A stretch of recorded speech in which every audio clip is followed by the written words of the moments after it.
Press the bell icon and never miss an update from Bollywood Now.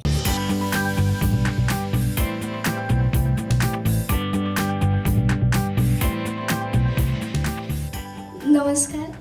आज आमच्या हृदयांतरचं music launch होतं आहे आणि त्यासाठी मॅमची हजेरी लागली आहे. म्हणजे मी त्यांचे भरपूर सिनेमे बघितलेत, पण कधीच विचार केला नव्हता की आपण त्यांना लाईव्हली कधी बघू शकू.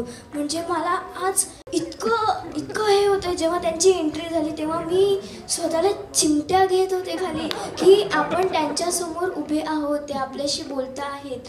आणि म्हणजे इतकं मला आज बरं वाटतंय की आज आपण अशा प्रोजेक्टचा भाग आहोत की ज्याच्यामागे एवढ्या दिग्गज कलाकारांची हजेरी लागते. सो ह्या प्रोजेक्टसाठी मला निवडल्याबद्दल मी सर्वप्रथम विक्रम सरांचे आभार मानेन की त्यांच्यामुळे मला ऋतिक सरांना, ऐश्वर्या मॅमना, मनीष सरांना, शामक सरांना, एवढ्या दिग्गज कलाकारांना भेटायची संधी मिळते. सो थँक्यू विक्रम सर. आणि तुमच्या सगळ्यांचे आशीर्वाद आमच्या हृदयांतरला मिळणारच आहेत हे मला आत्ता दिसलं. थँक्यू.